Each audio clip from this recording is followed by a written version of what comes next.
Welcome to the Simpler Business Podcast, where we talk about ways to do what you love and serve your people in a way that brings you income and freedom. I'm your host, Marissa Roberts. Join me as I chat with my favorite entrepreneurs about how they simplify their biz so that you can simplify yours. How do you feel about creating a Facebook group as part of your business? I know I've tried it in the past and I love the idea of having a group, but I have to admit I kind of ghosted mine because I had too much trouble keeping up with it, as well as all the other things I was trying to do on social media. You know, my personal profiles, my business pages, all the different platforms. I had a lot of trouble finding a balance between sharing content that would help me connect with ideal clients without giving too much away for free, so that they'd still want to take that next step and work with me in my courses and my coaching programs. I'd like to try having a Facebook group again, but this time I want to do it strategically. So it's not just another place where I show up and talk about simplifying business, but actually works as a strategic way to bring in clients and sell my courses and programs. And I have no idea how to do that. And you might be in the same boat as me. So I have brought in an expert today who is going to teach us how to monetize a Facebook group and use it as an effective business tool instead of just adding another social media to-do to our list. Michelle Vroom is a business coach with more than 15 years of marketing and PR experience with nonprofits, agencies, and big corporations. And now she helps small business owners grow to six figures with more freedom and peace, which of course sounds amazing to me. Michelle believes every woman entrepreneur should be able to get clients whenever she wants, and she understands the challenges of limited resources and time. She shares her proven methods for visibility and relationship building to get clients and grow your business. And that sounds so good to me. So welcome, Michelle. I'm very excited that you're here today. Thank you for having me. I'm excited to be here. Oh, when you came on my radar with Facebook groups, it's so funny. I think I had the same reaction that everybody else does. The second you hear Facebook groups, you go, oh, really? Are we still doing Facebook groups? And then I immediately thought to all of the Facebook groups that I'm in, that I love, that I've bought things from. And I'm like, oh, I'm not thinking about it the right way. I keep thinking about it as something that I have to do, not something that's going to work for me. So I think if we're talking Facebook groups today and how to use them strategically, it's going to help so many people. Yeah. And what I want to say to that right out of the gate is a Facebook group is a vehicle to connect with your ideal clients. Like, it doesn't have to be this big, heavy thing. I think a lot of people make it, right? There are many vehicles available to us to connect with clients. I actually think we live in a world where we are really blessed to have so many opportunities to connect directly with the people that we want to work with. And so a group is just another way to do that. And I think if you think about it that way, and also think about it like it's your party, it's your place where you get to cultivate those relationships, hopefully that lightens the load a little bit, because you're right. A lot of people feel like it's a very heavy, overwhelming thing and that they're going to have to be in it all the time and doing all this stuff. So I'm excited to break this topic down. Yeah, I think it's going to be a really good one. And I think you nailed it when you said people think of, you know, they have to be everywhere and it feels heavy because you feel like you've got so many things that you need to do. I think there are so many social media platforms these days, right? And every platform has so many different options. So like Instagram alone, there's feed posts, there's reels, there's stories, there's live video. It's like one platform, there's tons on there. But Facebook is the first thing that we tend to open at the start of the day, right? Like I do anyway. And a lot of my friends still do. It's like we wake up, I know we shouldn't grab our phone straight away, but we do. And if we're not checking our email, we go straight to Facebook to see what's going on with our friends and family. And groups show up well in Facebook still, right? Yes. When it comes to the Facebook algorithm and reach, content in groups has the highest reach, right? So if you're in a group, chances are high that you're going to see content that's performing inside of that group before you even see content from sometimes family and friends, people that you're connected to closely. Yeah, that's true. Okay, so for people who are like, okay, I want to give this a try, but I do feel a bit overwhelmed with it, what's the best way you could describe to them the benefits of hosting a group? Like, how will it help them sign clients? How will it help them make a difference? So we're going to pretend like we're hosting a party, because that is the best analogy I can use for this, right? It's a party at your house. And if you think about it, like, I don't know if there are still door-to-door sales people that like wander the neighborhoods to sell stuff. I don't know that I've experienced any in my neighborhood lately, but I'm sure that they're still out there. Imagine that door-to-door salesperson just going door to door to door to door, right? Speaking to each individual household. It's going to take a lot more time versus imagine if he happened upon your party that you're throwing at your house and all of the people that are there are like, "Ooh, like, what are you selling? I love this product." Like, they're all really quality buyers and you get in front of all of them at once. How much time is that actually going to save that individual, right? And so it's I want you to think about it in two ways, both you as being the not a creepy door-to-door salesperson, a door-to-door salesperson that people want to buy from, right? You giving yourself access and putting yourself in front of your ideal clients all in one community is just smart, efficient marketing. And I like to keep things simple, right? So I want you to think about it in that term, but I also want you to think about it as if it were a party that you were throwing at your house with people who are getting to know you. I think that relieves a lot of pressure and helps us consider the environment of our group and what we want that party to look like, which is the first step, by the way, to being intentional, which I know you mentioned at the beginning of the episode. Yeah, it does sound a lot easier. That whole idea of having a gathering of the people who you can help or the people who are potential buyers, as opposed to doing one-on-one. And it kind of reminded me of, when we do like one-on-one sales calls and the whole day is full of appointments, but then if you're talking to a group of people, you just say the one thing one time and and you go live, right? Like, let's just say you go live and there's, a bunch of people watching and then a bunch of people watch the replay. Like, you're maximizing the time that you're spending marketing, which I think is what people really ultimately want. I'm a busy mom of 3 boys. I know that even if you're not a parent, I think you can still understand wanting to maximize your time. I also do work with a lot of moms who are like, I don't have a lot of time to market. So how can I make the most of it? What does that look like? This is how you make the most of it.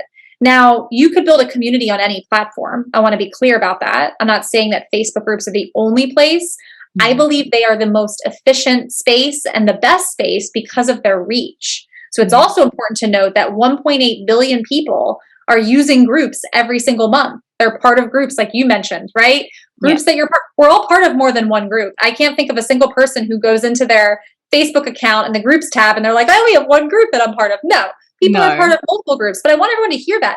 1.8 billion per month. The reach on that, the audience, the market is massive, and that has not gone anywhere, despite what others might say. And so to me, it's like, if we're going to use our time wisely, let's get in front of the most people possible. And with a market like that, groups are a great opportunity to do that, to build that back and forth relationship. It's also just the nature of a group, right? Is you're in this closed space. You can create that feeling of safety and comfort. You can have a back and forth conversation versus you just sending something out to them. And that is a shift that the market is making that I think is a really good one, that is going to, again, put the power of relationships back front and center, which is what marketing is. It's building relationships. Yeah. It's funny when you said that, immediately I thought, if I compare a Facebook page and a Facebook group, Facebook page makes me feel like someone's talking at me, and being in a Facebook group, it's like they're talking with me. Yeah. Exactly. That's what great marketing is. That's what makes people want to reach out, right? Same thing with sales. Nobody just wants to be sold to, talked at. They want to be talked with. They want to feel like it's a personal experience and you both are on the same team. Yeah. And that's powerful. And I think that can be cultivated most effectively inside of a group, which is why if you are marketing on Facebook and looking to reach people and be efficient with your time, I'm always going to recommend a group. Yeah, that makes so much sense. All right, so we know getting in front of the right people can make a difference to the business results, and getting them in our group is going to help them feel connected to us and help us reach them better and talk with them instead of at them. But how do we actually find them and bring them into our group? How do we attract the right people? And where do we get them from? Because that's the hardest part I found with my group before, is like, it was kind of like crickets. I was like, I don't know how to move people from just randomly being on Facebook to coming to me. Yep. So I have a 3-step method for this, and it's super simple, and it uses one strategy that hits on all 3 steps, which is where the efficiency comes into play. Okay. It's called the GPS method. So consider it your GPS to getting clients from your group.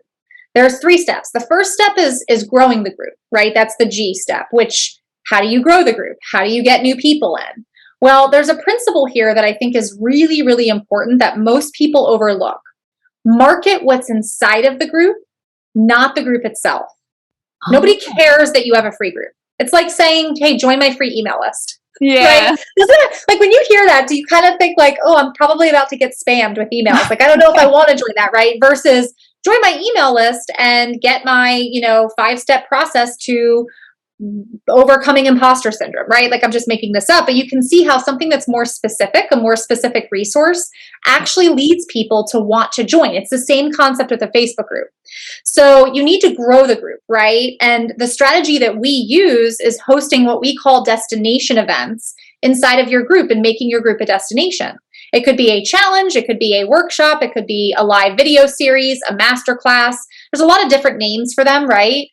Endless names really, but essentially we like to call it a destination event because what it's doing is, depending on the topic you choose, it's attracting the right people by the topic, meaning if you choose a topic that your ideal clients are interested in, they're going to come to your group. If it's housed inside your group, they're going to come, right? They're going to be way more interested if you say, I'm hosting a workshop on 3 steps to go sign your next client in 30 days. Like right now I'm running in my Facebook group, 30 days to new clients challenge. Who's not going to want to join that? It's so specific versus come join my Facebook group about marketing. And so it's choosing a topic that you know is going to resonate with people. And that's the first step to getting people in, is marketing what's inside of the group. Mm-hmm. That's the first step. The second step, the P, is pre-selling, meaning creating that relationship and positioning yourself as an authority and as the person to solve their problem before you even sell. Most people online are not doing this. You know what they're doing? It's like you connect with someone and boom, right to the sale. Hey, you want to buy from me? Is it time to buy from me yet? Right? That's not serving people. When we talk about service and offering value, this is exactly what I mean. And the destination event actually really helps you at the pre-sale piece, because when someone comes into your group and they participate in a challenge or a workshop, you've just given them incredible value and you've spent a little bit of concentrated time with them. So there's a rapport there. There's a relationship there that needs to be in place before you even sell. Yeah. Because then you're also creating demand, right, for your offer. And then at the end of that event, the last stage is sell. You do have to sell. If you want to make money from your group, you have to sell. I know a lot of people have thoughts about that. I can dig into any of those things. But the beautiful thing is that if you've done a good job at the pre-sale stage, building that relationship through your destination event, now you have all these people at the end of your challenge, right, who are going to buy. You'll have some people who won't, by the way. And here's the good news about that. They stay in your party. They stay in your group. You continue building that relationship. You don't lose them. So you sell to the people who are ready to buy now and you sign them as clients. And then the people who aren't ready, guess what? The next time you host an event, they're going to join and they're probably going to be more likely to sign up. I've had people participate in 5 or 6 challenges before buying sometimes. Yeah. And that's the beautiful thing about this destination event strategy, is it helps you grow your group.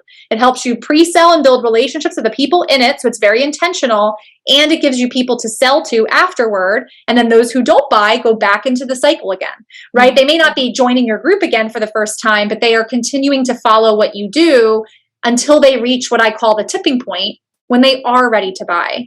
And a lot of people underestimate that tipping point, right? We think we put out one post or we do one live or we do one thing in our group and people are just going to start buying. And that's not how it works. People need to see and hear things easily 10 to 12 different times before they buy. And that's what makes this process so powerful and so intentional.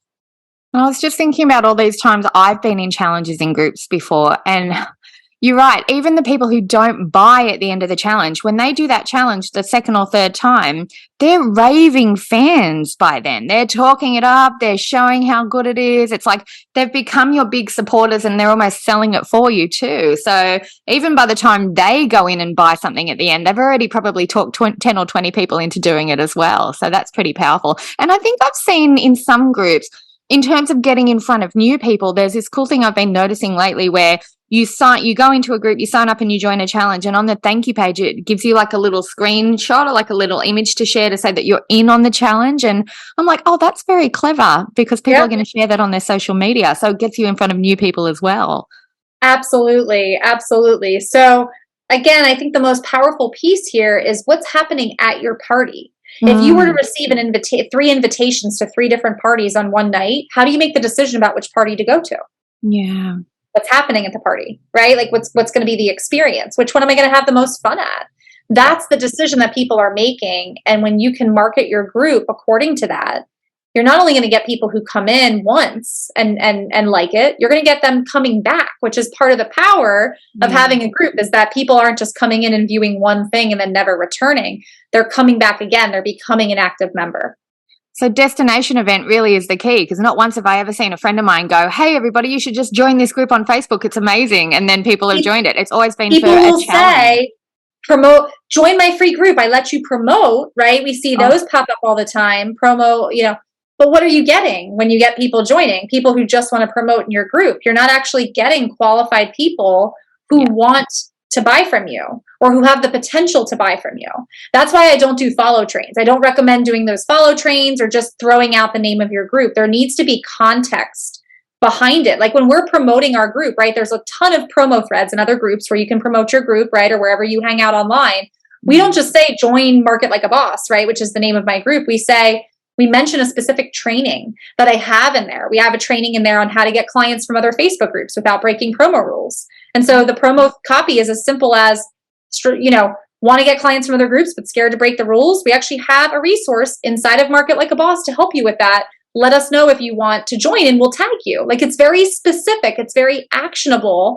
And that's what makes people want to join. And then as soon as they join, we're tagging them in something. We're getting them involved. It's like, if you throw a party and people are coming, do you just leave the door open, the front door, and just hope that they find their way in and they meet people or they figure out where the bathrooms are or the food or drinks, right? No, you would lead them in, you'd guide them in. That's exactly what this process does. And that creates a community of people who feel connected to you and who feel like they belong and who want to stay. They want to keep coming back. They're the people that will keep coming back every time you throw a party, right? So your group can be the party, or the destination event can be the party that you're throwing inside of your house. The group is your house, your rules. Oh, I like that way of thinking about it. And when you were talking about, you bring people into the party, you make sure they're comfortable, I guess you'd introduce them to other people. That kind of leads me to my next question. For everybody who has had a group in the past that's like, okay, I got people in, but then it was a ghost town. There were crickets. No one was replying to my posts. Nobody was talking to each other. Do you find the destination event is what helps them get engaged as well? Or is there anything else we should be doing to make sure people are active in the group and not just lurking and kind of passive in there? Yeah. The first thing I'll say is that my clients that have run destination events, some of them have actually shared screenshots of their group insights, and it's like straight up, right? Straight up. So yeah, absolutely. A destination event is going to get new people in, which always helps. The more people you have, the more you'll start noticing conversation that isn't reliant on you. I don't know that there's a specific number, but I do think that when you're working towards your first couple hundred members, it's going to feel like you're the only one. So that's why hosting a destination event is great, because it gets people talking. So absolutely, throwing the party is going to create engagement. How do you create engagement on a regular basis, even if you're not hosting a destination event? To that, I would say you have to lead by example. So, how did I get engagement in Market Like a Boss? This is probably the least sexy answer possible, but I showed up even if no one was watching live, right? I went live even if people were just watching the replay. If one person commented and said they watched the replay, hey, cool, what did you get from it? I ask them questions. I get curious. I don't expect people to ask me questions or to show up and post on their own. That usually doesn't happen. Your group is like a middle school dance. When I remember the first middle school dance I attended in 7th grade, it was like I walked into the gym and there were girls on one side, boys on the other, right? Nobody was making the first move. At one point, I think it was like some girl just came across and dragged a boy and made him dance, right? She made the first move and then everybody else kind of started joining in. Your group's the same, and you have to be the leader here. I think a lot of people unintentionally go into groups thinking like, create it and they will come, create it and they will engage, and they don't take it on as their responsibility. That is work, right? You do need to be prepared to do that work and to be the person who's the host, right? Like if you came into a party and the host was sitting in a corner holding their hands, waiting for people to just talk, like you would probably leave. You'd be like, this is a weird party. I want to go, right? So we have to create that.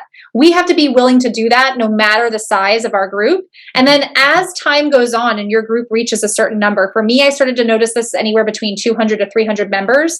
Facebook was starting to suggest my group to other people. So I was getting people in without a lot of marketing on my end. But the reason that Facebook was doing that is because there was engagement that was starting to pick up through all the work.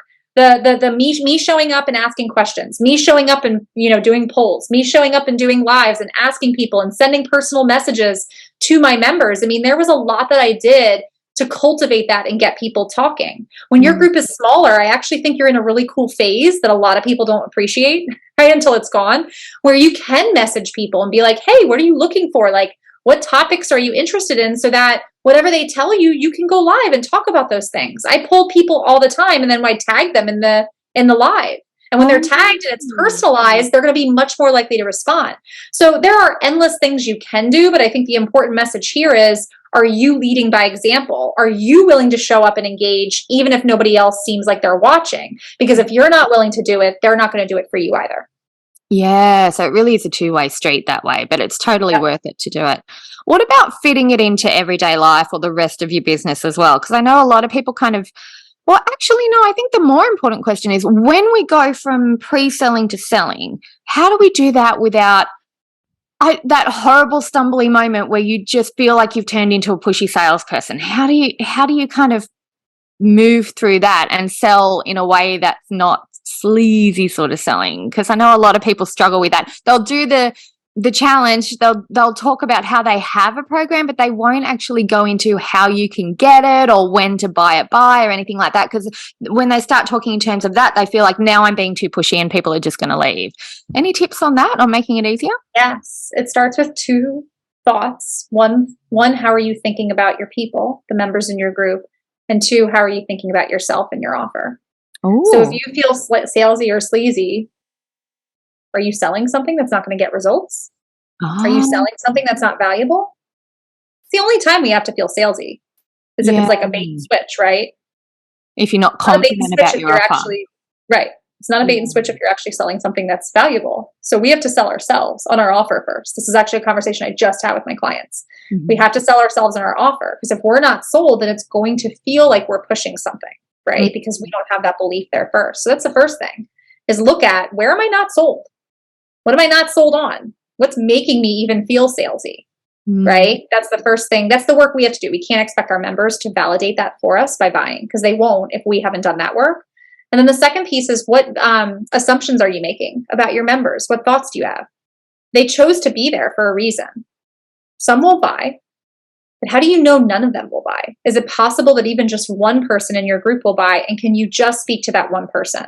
Sometimes we get caught up in the numbers, or we get caught up in trying to be everything to everyone and have, everybody love our messages and everybody want to buy from us. But if you can show up, whether you're in a destination event or just posting in your group or doing a live, and think about the one person in your group who's been thinking about working with you, your messaging is going to be so much more powerful, and you're going to feel better, because then it's not about you getting everybody involved and everybody buying and putting that pressure on yourself. It's, no, I'm only here for one person. And that's actually how you create the momentum when selling, is you keep selling to one person, one person, one person. Now you're reaching more than one person, right?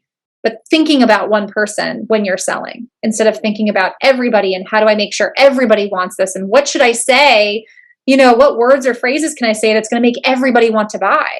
I know that your listeners are probably putting that pressure on themselves, because pretty much every woman I help and support has.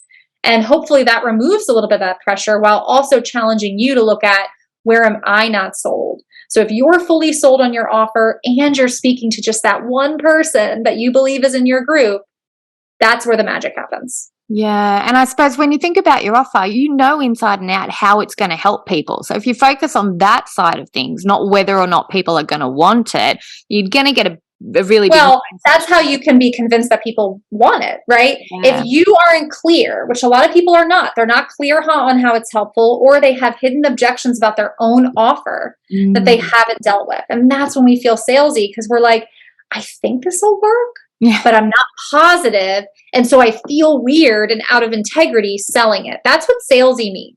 Oh, it's like they're worried someone will buy it and they can't deliver. Yeah. Yeah. Yeah. Okay. Well, that makes sense. And I guess the more you do it, the easier it becomes too, right? If you're somebody who only sells once a year in your group, it's never going to feel natural. But if you're always talking about how the next step is going to help somebody else, and you're used to talking about it, it's going to get easier and easier, right? Well, an analogy just came to mind as you were saying that, which I'm like, man, I should write a post about this analogy. I hate roller coasters. I hate them. I hate the feeling of my stomach dropping. I hate the creak as you go up the top. It's scary. Creepy. I only go on them I mean, I haven't been on a roller coaster in like 3 or 4 years. I only go on them like once every couple of years. Mhm. If I made a commitment, and I'm not saying I'm going to do this, nobody hold me to this.